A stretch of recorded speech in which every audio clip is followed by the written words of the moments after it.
I will not yield the floor for interpellations and questions as it will just distract the Senate from doing its mandate. There have been news reports on apparent inefficiencies that have been hounding our hosting of the 2019 Southeast Asian Games. These have caused our Southeast Asian brothers from Cambodia, Myanmar, Timor-Leste, and Thailand inconveniences which they must have experienced.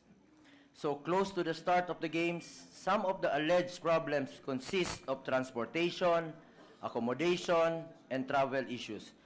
Meanwhile, our very own women's football team has expressed frustration over logistical issues. Ang sabi nila dati ay almost ready and complete na ang preparation, venues, and everything that will be used for the games.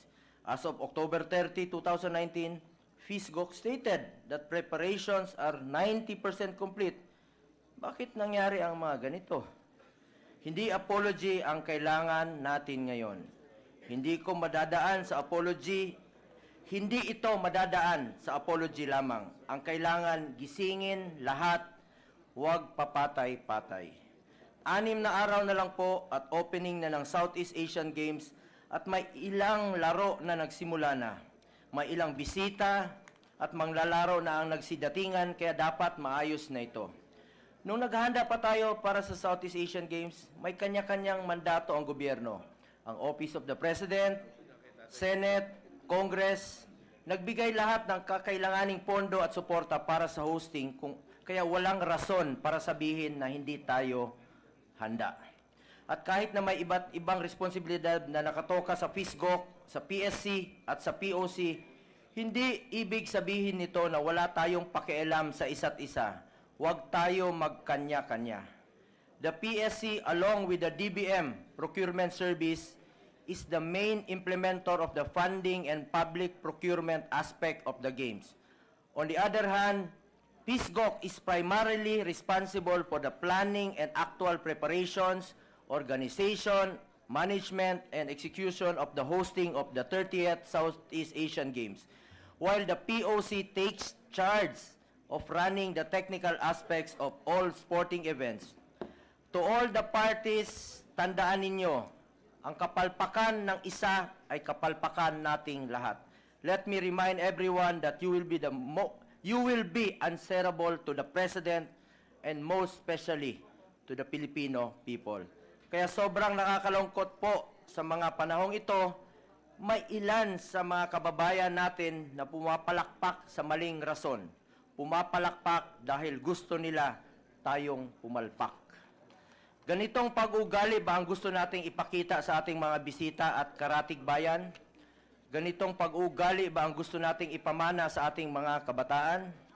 Hindi po dapat ganyan ang maging attitude natin ngayon. Magtulungan po tayo bilang suporta sa bawat Pilipinong manlalaro at para magtagumpay ang hosting ng Southeast Asian Games.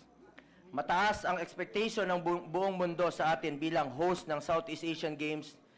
The reputation of the country is at stake. Hindi ito burden ng isang grupo lamang, hindi lang ang gobyerno, hindi lang ang PSC o POC o FISGOC.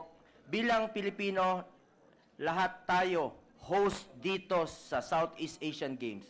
Kung kaya't ito ang oras na dapat magtulungan, hindi magsisihan. Ngayon, dapat nakafocus po tayo dito.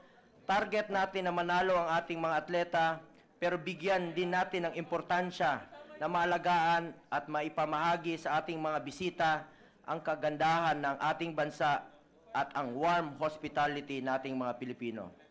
Mr. President, gaya po ng sinabi ko nitong nakaraang linggo, hindi lamang po medalya at karangalan ng ating mga atleta ang nakasalalay sa darating na Southeast Asian Games. Ang reputasyon at pangalan din ng ating bansa ang nakataya dito. I am therefore delivering this privileged speech to urge PSC, POC, FISGOC, and all Filipinos, huwag po nating hayaan na pumalpak po ito. There is a right time for everything. Huwag tayong magturuan ngayon. But after the games, papanagutin natin ang dapat managot. As the chair of the Committee on Sports and a member of the Blue Ribbon Committee, handa po tayo na mag-imbestiga sa mga kapalpakan na mangyayari sa hosting natin sa Southeast Asian Games. Pero sa ngayon, let us work as one in order to win as one. To all our hardworking athletes, coaches, delegates, and all those who have sacrificed much to bring glory to our nation, we are all behind you. The government and all its resources are all behind you. We wish you nothing but the best. We will cheer hard for every victory, every defeat, every sacrifice made for the glory of our people. We win as one. Thank you, Mr. President. Right, Majority Leader. Earlier you said the chairman of the Committee on Ways and Means is seeking a caucus. Yes, Mr. President. That's correct, Mr. President. Would you prefer that we have the caucus first